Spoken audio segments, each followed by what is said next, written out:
Hi all, സ്പാർട്ടൻസിന്റെ പുതിയൊരു വീഡിയോയിലേക്ക് എല്ലാവർക്കും സ്വാഗതം. അപ്പം ഇന്ന് നടന്ന സയന്റിഫിക് അസിസ്റ്റന്റ് പത്തോളജി ഡിപ്പാർട്ട്മെന്റിലേക്ക് കാറ്റഗറി നമ്പർ 113/2025 ഓക്കെ, ഈ എക്സാമിന്റെ ഒരു ക്വസ്റ്റ്യൻ ഡിസ്കഷൻ സെഷനാണ് നമ്മൾ ഇന്ന് സ്റ്റാർട്ട് ചെയ്യുന്നത്. അതിന് മുന്നോടിയായിട്ട് കഴിഞ്ഞ ദിവസം വന്നിട്ടുള്ള ഫോറൻസിക് സയന്റിഫിക് ഓഫീസർ ഡോക്യുമെന്റ്സിന്റെ ലിസ്റ്റില് ഫസ്റ്റ് റാങ്ക് ഉൾപ്പെടെ 7ഓളം റാങ്കുകൾ മെയിൻ ലിസ്റ്റിൽ തന്നെ 7ഓളം റാങ്കുകൾ സ്പാർട്ടൻസിൽ നിന്നുള്ള വിദ്യാർത്ഥികൾക്കാണ് ലഭിച്ചിട്ടുള്ളത്. അതേപോലെ ഫോറൻസിക് സയന്റിഫിക് ഓഫീസർ എക്സാമിനും മെയിൻ ലിസ്റ്റിലുള്ള 2 പേര് ഉൾപ്പെടെ ഒട്ടേറെ സപ്ലിമെന്ററി ലിസ്റ്റിലും ഒട്ടേറെ വിദ്യാർത്ഥികൾ നമ്മുടെ സ്പാർട്ടൻസിൽ നിന്നുള്ള കുട്ടികളാണ്. അതേപോലെ ജൂനിയർ റാങ്ക് ലിസ്റ്റിന്റെ മെയിൻ ലിസ്റ്റിൽ ടോട്ടൽ നമ്മുടെ റാങ്ക് ലിസ്റ്റിൽ ഉൾപ്പെട്ടിട്ടുള്ളതിൽ ഏകദേശം 50% കുട്ടികൾ സ്പാർട്ടൻസിൽ നിന്നുള്ള കുട്ടികളാണ്. അതിൽ ഫസ്റ്റ് റാങ്ക്, തേർഡ് റാങ്ക് ഉൾപ്പെടെയുള്ള റാങ്കുകൾ സ്പാർട്ടൻസിൽ നിന്നുള്ള വിദ്യാർത്ഥികൾക്കാണ് ലഭിച്ചിട്ടുള്ളത്. അതേപോലെ ഇപ്പൊ തുടരെ വരുന്ന കെമിസ്ട്രി ബേസ്ഡ് ആയിട്ടുള്ള പല എക്സാംസിനും മെയിൻ ലിസ്റ്റിലും റാങ്ക് ലിസ്റ്റിലും ഉൾപ്പെടെ നിരവധി വിദ്യാർത്ഥികൾ സ്പാർട്ടൻസിൽ നിന്നുള്ളവരാണ്. അപ്പം നമുക്ക് ഇപ്പോൾ നിലവിൽ HSST കെമിസ്ട്രി, അതുപോലെ കെമിക്കൽ എക്സാമിനേഴ്സ് ലബോറട്ടറി, അതുപോലെ VSSC ഈ 3 ഡിപ്പാർട്ട്മെന്റിലുള്ള എക്സാംസിന്റെ കോഴ്സസ് റണ്ണിംഗ് ആണ്. ആരെങ്കിലും അഡ്മിഷൻ എടുക്കാൻ താല്പര്യമുള്ളവരുണ്ട് എന്നുണ്ടെങ്കിൽ ഇവിടെ കൊടുത്തിട്ടുള്ള വാട്സ്ആപ്പ് നമ്പറിൽ നിങ്ങൾക്ക് കോൺടാക്ട് ചെയ്യാവുന്നതാണ്. നിങ്ങൾക്ക് ഈ പറഞ്ഞിരിക്കുന്ന എല്ലാ കോഴ്സസിലും സിലബസ് അനുസരിച്ചിട്ടുള്ള ക്ലാസ്സുകളും അതേപോലെ തന്നെ മോക്ക് ടെസ്റ്റുകളും എക്സാംസും എല്ലാം റിട്ടേൺ നോട്ട്സും എല്ലാം നിങ്ങൾക്ക് അവൈലബിൾ ആയിരിക്കും. അപ്പം ആർക്കെങ്കിലും കോഴ്സിൽ ജോയിൻ ചെയ്യാൻ താല്പര്യമുണ്ട് എന്നുണ്ടെങ്കിൽ ഈ കൊടുത്തിട്ടുള്ള നമ്പറിൽ നിങ്ങൾക്ക് കോൺടാക്ട് ചെയ്യാവുന്നതാണ്. ഓക്കെ, അപ്പൊ നമുക്ക് ഇന്ന് നടന്ന എക്സാമിന്റെ ഒരു ചെറിയൊരു ക്വസ്റ്റ്യൻ ഡിസ്കഷൻ സെഷനിലേക്ക് കിടക്കാം. ഒന്നാമത്തെ ചോദ്യം ഇതായിരുന്നു: trivalent cation of A transition metal M forms an octahedral complex with the ligands A and B of formula M A4B2. The number of geometrical isomers possible for the complex is. Okay. അപ്പൊ ഇവിടെ നോക്കിക്കേ, നമ്മുടെ സ്പീഷീസിന്റെ general formula ഇവിടെ കൊടുത്തിട്ടുണ്ട്. എന്താണ്? MA4B2 species ആണ് available ആയിട്ടുള്ളത്. Okay, MA4B2 species ആണ് നമുക്ക് അവൈലബിൾ ആയിട്ടുള്ളത്. ഓക്കെ, അപ്പൊ ഇവിടെ എത്ര ജിയോമെട്രിക്കൽ ഐസോമേഴ്സ് പോസിബിൾ ആവും എന്നാണ് ചോദിച്ചിട്ടുള്ളത്. അപ്പൊ നിങ്ങൾ നോക്കിക്കേ, ഈ ഒരു ജനറൽ ഫോർമുല വരുന്ന രീതിയിൽ എത്ര ഐസോമേഴ്സ് നമുക്ക് വരയ്ക്കാനായിട്ട് പറ്റും? നോക്കിക്കേ, ഇതൊരു ഒക്ടാഹെഡ്രൽ സ്പീഷീസ് ആണ് അല്ലെ?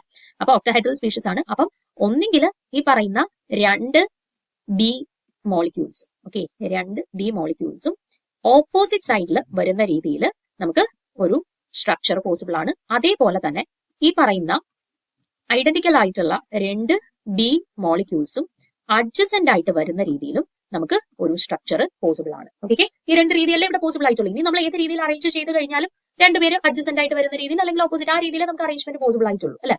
അപ്പൊ ഇവിടെ ഫസ്റ്റ് രീതിയിലുള്ള അറേഞ്ച്മെന്റിൽ ഐഡന്റിക്കൽ ആയിട്ടുള്ള B രണ്ടും ഓപ്പോസിറ്റ് ആയിട്ട് വന്നിരിക്കുന്നു. ദാറ്റ് മീൻസ് അത് ട്രാൻസ് ഐസോമർ ആണ് അല്ലെ? ആൻഡ് ഇവിടെ നോക്കുകയാണെന്നുണ്ടെങ്കിൽ ഐഡന്റിക്കൽ ആയിട്ടുള്ള B രണ്ടും അടുത്തടുത്താണ് വന്നിട്ടുള്ളത് അല്ലെ? അതായത് അതൊരു സിസ് ഐസോമർ ആണ് അല്ലെ? അപ്പം യൂഷ്വലി MA4B2 എന്ന് പറയുന്ന ഒരു സ്പീഷീസ് കൺസിഡർ ചെയ്ത് കഴിഞ്ഞാൽ അവിടെ 2 ജോമെട്രിക്കൽ ഐസോമർസ് മാത്രമേ പോസിബിൾ ആയിട്ടുള്ളൂ. ഒന്ന് trans isomer and 2 cis isomer. Okay, so വളരെ ഈസി ആയിട്ടുള്ള ഒരു ചോദ്യമായിരുന്നു. ആൻഡ് ഇവിടെ കറക്റ്റ് ആൻസർ ആയിട്ട് വരുന്നത് ഏതാണ്? ഓപ്ഷൻ A 2 എന്നുള്ളതാണ് കറക്റ്റ് ആൻസർ ആയിട്ട് വരുന്നത്. ഓക്കെ, അടുത്ത ചോദ്യത്തിലോട്ട് പോവാം. രണ്ടാമത്തെ ചോദ്യം ഇതാണ്: which of the following statement is correct?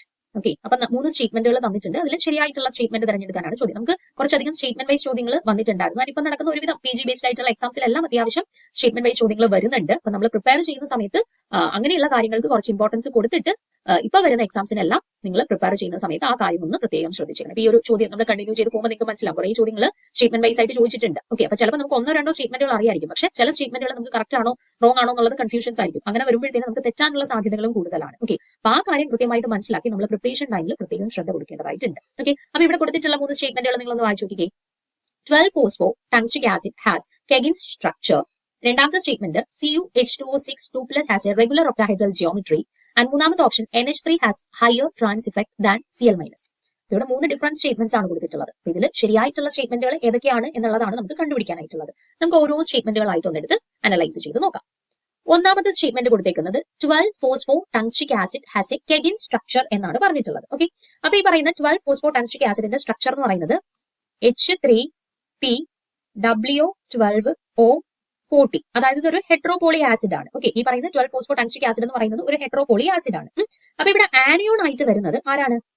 ഇവിടെയുള്ള PWO12O40 3- ആണ് ഇവിടെ ആനിയോൺ ആയിട്ടുള്ളത്.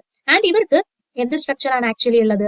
കെഗിൻ സ്ട്രക്ചർ ആണ് ഇവർക്കുള്ളത്. ആൻഡ് എന്താണ് കെഗിൻ സ്ട്രക്ചർ എന്ന് പറഞ്ഞാൽ ഒരു മെറ്റലിനെ ടെട്രാഹെഡ്രലി സറൗണ്ട് ചെയ്ത് 4 ഓക്സിജൻ ആറ്റംസ് ഉണ്ടായിരിക്കും.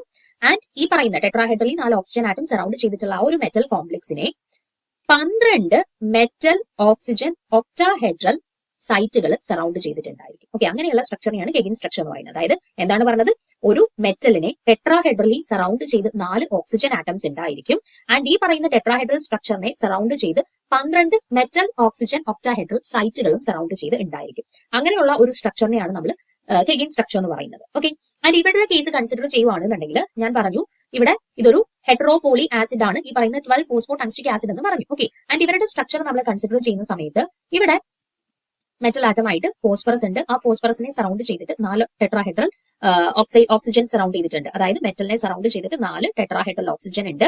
ആൻഡ് ഈ പറയുന്ന PO4 ടെട്രാഹെഡ്രൽ യൂണിറ്റുകളെ സറൗണ്ട് ചെയ്തുകൊണ്ട് 12 WO ഒക്ടാഹെഡ്രൽ യൂണിറ്റുകൾ, അതായത് ടങ്സ്റ്റൺ ഓക്സിജൻ, അതായത് മെറ്റൽ ഓക്സിജൻ ഒക്ടാഹെഡ്രൽ യൂണിറ്റുകളും ഉള്ള ഒരു സ്ട്രക്ചറാണ് 12 ഫോസ്ഫോ ടങ്സ്റ്റിക് ആസിഡിന് ഉള്ളത്. ഓക്കെ, അപ്പം ഈ പറയുന്ന കെഗിൻ സ്ട്രക്ചറിന്റെ കണ്ടീഷൻസ് എല്ലാം തന്നെ സാറ്റിസ്ഫൈ ചെയ്യുന്ന ഒരു സ്പീഷീസ് ആണ് 12 ഫോസ്ഫോ ടങ്സ്റ്റിക് ആസിഡ് എന്ന് പറയുന്നത്. സോ ഒന്നാമത്തെ സ്റ്റേറ്റ്മെന്റ് കറക്റ്റ് ആയിട്ടുള്ള സ്റ്റേറ്റ്മെന്റ് ആണ്. ഓക്കെ, ഇനി രണ്ടാമത്തെ സ്റ്റേറ്റ്മെന്റ് നോക്കിക്കേ, CuH2O6 has A regular octahedral geometry. അപ്പൊ ഈ CuH2O6 എന്ന് പറയുന്ന സ്പീഷീസിന് റെഗുലർ ഒക്ടാഹെഡ്രൽ ജിയോമെട്രി എന്നാണ് പറഞ്ഞിരിക്കുന്നത്. നോക്കിക്കേ നിങ്ങൾ, ഇത് Cu2+ സ്പീഷീസ് ആണ്. Cu2+ സ്പീഷീസ് ആവുമ്പോൾ അവരുടെ കോൺഫിഗറേഷൻ എന്ന് പറയുന്നത് D9 കോൺഫിഗറേഷൻ ആണ് അല്ലെ. അപ്പൊ D9 കോൺഫിഗറേഷൻ ആവുമ്പോൾ ഇലക്ട്രോൺസിനെ എങ്ങനെയാ ഫിൽ ചെയ്യുന്നത്, 1 2 3 4 5 6 7 8 9 അല്ലെ. T2Gയില് 6 ഇലക്ട്രോൺസും EGയില് 3 ഇലക്ട്രോൺസും വരുന്ന രീതിയിലാണ് Cu2+നകത്ത് ഇലക്ട്രോൺസിന്റെ അറേഞ്ച്മെന്റ് വരുന്നത് അല്ലെ. അപ്പൊ ഇവിടെ നോക്കിയാൽ തന്നെ നിങ്ങൾക്ക് മനസ്സിലാവും, EGയിൽ അൺഈവൻ അറേഞ്ച്മെന്റ് ആണ് വന്നിട്ടുള്ളത്. അപ്പൊ EGയിൽ ഒരു അൺഈവൻ അല്ലെങ്കിൽ ഒരു അൺസിമെട്രിക്കൽ അറേഞ്ച്മെന്റ് വരുന്ന കേസിൽ അവര് എന്ത് കാണിക്കുന്നു എന്ന് നമുക്ക് പറയാം, അവര് ജാൻറ്റല്ല ഡിസ്റ്റോർഷൻസ് കാണിക്കുന്നവരാണെന്ന് പറയാം. ഓക്കെ, അപ്പൊ ജാൻറ്റല്ല ഡിസ്റ്റോർഷൻ കാണിക്കുന്ന ഒരു സ്പീഷീസിനെ സംബന്ധിച്ചിടത്തോളം അവർ റെഗുലർ ഒക്ടാഹെഡ്രൽ ജിയോമെട്രി കാണിക്കുമോ? ഇല്ല. ജാൻറ്റല്ല ഡിസ്റ്റോർഷൻസ് കാണിക്കുന്നവരെല്ലാവരും ഒരു ഡിസ്റ്റോർട്ടഡ് ആയിട്ടുള്ള ഒക്ടാഹെഡ്രൽ ജിയോമെട്രി ആയിരിക്കും തരുന്നത്. അപ്പൊ Cu2+നെ സംബന്ധിച്ചിടത്തോളം EGയിലാണ് അൺഈവൻ ഡിസ്ട്രിബ്യൂഷൻ വന്നിട്ടുള്ളത്. ഒരു സ്ട്രോങ് ജാൻറ്റല്ല ഡിസ്റ്റോർഷൻ കാണിക്കുന്ന സ്പീഷീസ് ആണ് CuH2O6 ടൈംസ് 2+ എന്ന് പറയുന്നത്. അപ്പൊ അവർ റെഗുലർ ഒക്ടാഹെഡ്രൽ ജിയോമെട്രി കാണിക്കുമോ? തീർച്ചയായിട്ടും ഇല്ല. അവർ ഒരു ഡിസ്റ്റോർട്ടഡ് ഒക്ടാഹെഡ്രൽ ജിയോമെട്രി കാണിക്കുന്ന സ്പീഷീസ് ആണ്. അപ്പൊ രണ്ടാമത്തെ സ്റ്റേറ്റ്മെന്റ് എന്തായാലും റോങ് ആയിട്ടുള്ള സ്റ്റേറ്റ്മെന്റ് ആണ്. ഇനി മൂന്നാമത്തെ സ്റ്റേറ്റ്മെന്റ് നോക്കിക്കേ, NH3 has higher trans effect than Cl-. അപ്പൊ എന്തുവാ ഈ ട്രാൻസ് ഇഫക്ട് എന്ന് പറയുന്നത്? ട്രാൻസ് ഇഫക്ട് എന്ന് പറഞ്ഞാൽ ഇപ്പൊ ഒരു മെറ്റൽ കാറ്റയോണുമായിട്ട് ഒരു ലിഗാൻഡ് കോർഡിനേറ്റ് ചെയ്തിരിപ്പുണ്ട്. ആ ലിഗാൻഡിന് ഒരു ഇൻകമിംഗ് ലിഗാൻഡിനെ അവരുടെ ട്രാൻസ് പൊസിഷനിലോട്ട് അക്കോമഡേറ്റ് ചെയ്യാനായിട്ടുള്ള ഒരു കഴിവുണ്ട്. അതിനെയാണ് ട്രാൻസ് ഇഫക്ട് എന്ന് പറയുന്നത്. ഓക്കെ, ഒരു മെറ്റൽ കാറ്റയോണുമായിട്ട് കോർഡിനേറ്റ് ചെയ്ത ഒരു പെർട്ടിക്കുലർ ലിഗാൻഡ് ഉണ്ട്. ആൻഡ് ആ ലിഗാൻഡിന് they have a tendency to facilitate the incoming ligand to a trans position. ഒരു ഇൻകമിംഗ് ലിഗാൻഡിനെ അവരുടെ ട്രാൻസ്പൊസിഷനിലേക്ക് അക്കോമഡേറ്റ് ചെയ്യാനായിട്ട് ആ ഒരു ഗ്രൂപ്പിന് ഒരു കഴിവ് ഉണ്ടായിരിക്കും. ആൻഡ് ആ ഒരു ഇഫക്റ്റിനെയാണ് നമ്മൾ ട്രാൻസ് ഇഫക്ട് എന്ന് പറയുന്നത്. ആൻഡ് ട്രാൻസ് ഇഫക്ട് പഠിക്കുന്ന സമയത്ത് നിങ്ങൾ ആ ഓർഡർ കൃത്യമായിട്ടൊന്ന് പഠിച്ചു വെച്ചിരിക്കണം. ട്രാൻസ് ഇഫക്റ്റിന്റെ ഓർഡർ ഏറ്റവും ലീസ്റ്റ് ട്രാൻസ് ഇഫക്ട് ഉള്ളവര് I-, then OH-, then H2O, then NH3, then pyridine, then Cl-, then Br-, then I-, ഒരു മിനിറ്റ് കൂടി, നമുക്ക് F- ആണ് കേട്ടോ. F- ട്രാൻസ് ഇഫക്ട് ഏറ്റവും കുറഞ്ഞു വരുന്നത് കേട്ടോ. F- ആണ്. ദെൻ Br- കാട്ടി കുറച്ചും കൂടെ കൂടുതലുള്ളവരാണ് I- ട്രാൻസ് ഇഫക്ട്.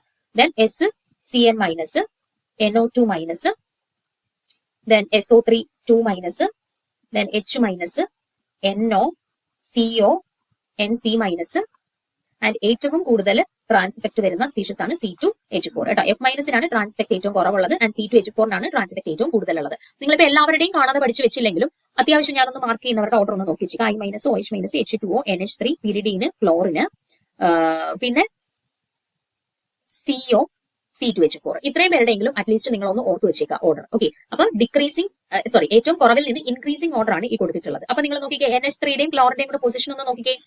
NH3 കഴിഞ്ഞിട്ട് NH3യെക്കാട്ടിൽ ട്രാൻസ് ഇഫക്ട് കൂടുതലുള്ള ആളാണ് ക്ലോറിൻ. അതായത് ക്ലോറിനാണ് എന്ത് ഈ മറ്റ് ഗ്രൂപ്പ്, അതായത് അതിനെക്കാട്ടിൽ ഈ ട്രാൻസ് ഇഫക്ട് കുറഞ്ഞ ഗ്രൂപ്പുകൾ അവരുടെ ട്രാൻസ് പൊസിഷനിലേക്ക് അക്കോമഡേറ്റ് ചെയ്യാനായിട്ടുള്ള കഴിവ് കൂടുതൽ. അതാണ് ട്രാൻസ് ഇഫക്ട് കൊണ്ട് അർത്ഥമാക്കുന്നത്. ഓക്കെ, അപ്പൊ പക്ഷെ നമ്മുടെ സ്റ്റേറ്റ്മെന്റിൽ തന്നിരിക്കുന്നത് എന്താ, NH3ക്കാണ് ക്ലോറിനെക്കാട്ടിൽ ട്രാൻസ് ഇഫക്ട് കൂടുതൽ എന്നാണ് പറഞ്ഞിരിക്കുന്നത്. ആണോ? അല്ല, NH3 അല്ല, ക്ലോറിനാണ് ട്രാൻസ് ഇഫക്ട് കൂടുതൽ. ഓക്കെ, അപ്പൊ ക്ലോറിനാണ് ട്രാൻസ് പൊസിഷനിലേക്ക് വരുന്ന ആളെ അക്കോമഡേറ്റ് ചെയ്യാനായിട്ടുള്ള കഴിവ് കൂടുതൽ. അപ്പൊ ഈ NH3യും Cl-ഉം നിങ്ങൾ ഒന്ന് ഓർത്ത് വെച്ചേക്കുക. നമുക്ക് കൂടുതലും ട്രാൻസ് ഇഫക്ട് ചോദിക്കുന്ന സമയത്ത് ക്ലോറിനും NH3യുമായിട്ട് കമ്പയർ ചെയ്ത് റിലേറ്റ് ചെയ്തിട്ടുള്ള ചോദ്യങ്ങളാണ് കൂടുതലും ചോദിച്ച് കണ്ടിട്ടുള്ളത് കേട്ടോ. അപ്പൊ ഇവിടെ അത് തെറ്റായിട്ടുള്ള സ്റ്റേറ്റ്മെന്റ് ആണ്. എങ്ങനെയായിരുന്നു ശരിയായിട്ടുള്ള സ്റ്റേറ്റ്മെന്റ് വരേണ്ടത്?